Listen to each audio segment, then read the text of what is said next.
Hello বন্ধুরা, আজকে আমরা পরিসংখ্যানের কিছু কোশ্চেন নিয়ে আলোচনা করব। ঠিক আছে, তো পরিসংখ্যানের যদি আমরা পরিসরটা নিয়ে আলোচনা করি, তাহলে পরিসরের ক্ষেত্রে কি হবে, পরিসরটা নিয়ে আলোচনা করব। পরিসরে তোমার কি কি লাগবে? সর্বোচ্চ মান লাগবে। হ্যাঁ, সর্বোচ্চ মান। মনে করো একটা ঘনসংখ্যার সর্বোচ্চ মান আমি 100 ধরলাম, আর সর্বনিম্ন মান লাগবে, ওইখানের ঘনসংখ্যার ভিতরে সর্বনিম্ন মান দেওয়া আছে 50। হ্যাঁ, পরিসরের সূত্রটা কি বলো?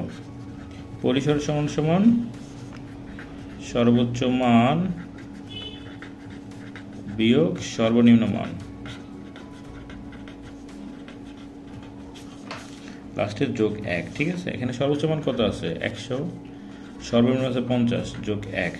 তাহলে 100 থেকে 50 বিয়োগ করলে 50 থেকে 1 যোগ করলে কত হয়? 51 হয়। ঠিক আছে, এটা হলো তোমার পরিসর নির্ণয়। এখন আমরা শ্রেণী সংখ্যা নির্ণয় করি। চলো, শ্রেণী সংখ্যার জন্য দুটো জিনিস লাগে, পরিসর আর শ্রেণী ব্যবধান। হ্যাঁ, এখানে পরিসর কত আছে বলো দেখি বন্ধুরা?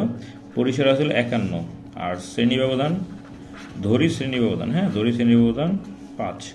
আচ্ছা 10 ধরি, শ্রেণী ব্যবধান যদি আমি 10 ধরি, তাহলে শ্রেণী সংখ্যার সূত্রটা কি হবে? শ্রেণী সংখ্যা সমান সমান পরিসর ভাগ শ্রেণী ব্যবধান। ঠিক আছে, পরিসর আছে 51, শ্রেণী ব্যবধান 10, তাহলে বিয়োগ করলে কত? 5.1। এটার পরের সংখ্যা কত হবে? 6। ঠিক আছে, এই ছিল তোমার দুইটা অঙ্ক। চলো এখন আমরা মধ্যক, প্রচুরক, জোড় বিজোড়গুলো আমরা নির্ণয় করবো। ঠিক আছে, মনে করো মধ্যক নির্ণয় আমরা এখন বিজোড়টা করবো। হ্যাঁ,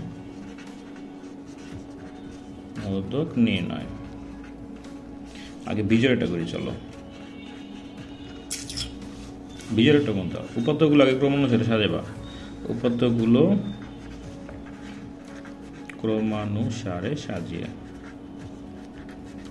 ঠিক আছে, যদি ক্রমানুসারে সাজাও, মনে করো 51, 52, 53, 54, 55, 5টা সংখ্যা নিলাম। হ্যাঁ, এখানে n সমান সমান কত হবে? 5। এটা হলো বিজোড়।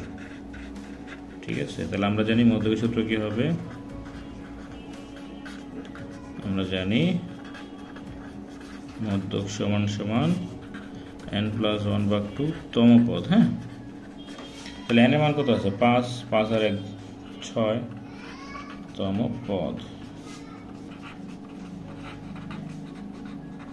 6 দেওয়া গেলে 3। আচ্ছা 3 তম পদ কোনটা আছে? 1 2 3, এই যে 53, এটাই হবে তোমার অ্যান্সার। ঠিক আছে, এগুলো বিজোড়ের ক্ষেত্রে। আর জোড়েরটা আমরা দেখবো। চলো, আজকে 4টা কোয়েশ্চেন সলভ করাই। হ্যাঁ, 4টা করে আমরা নিয়মিত সলভ করবো ইনশাআল্লাহ। দেখো জোড়, তাহলে উপাত্তগুলো ক্রমানুসারে সাজাও।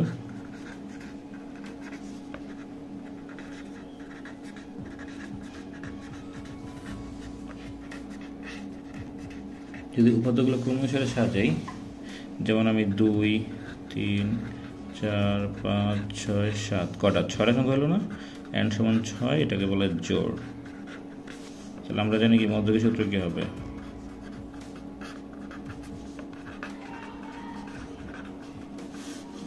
n/2 ও n/2 + 1 পদের সমষ্টি ভাগ 2।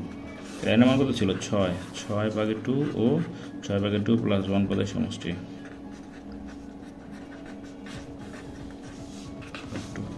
6কে 2 ভাগ করলে 3, 3 ও 4 পদের সমষ্টি।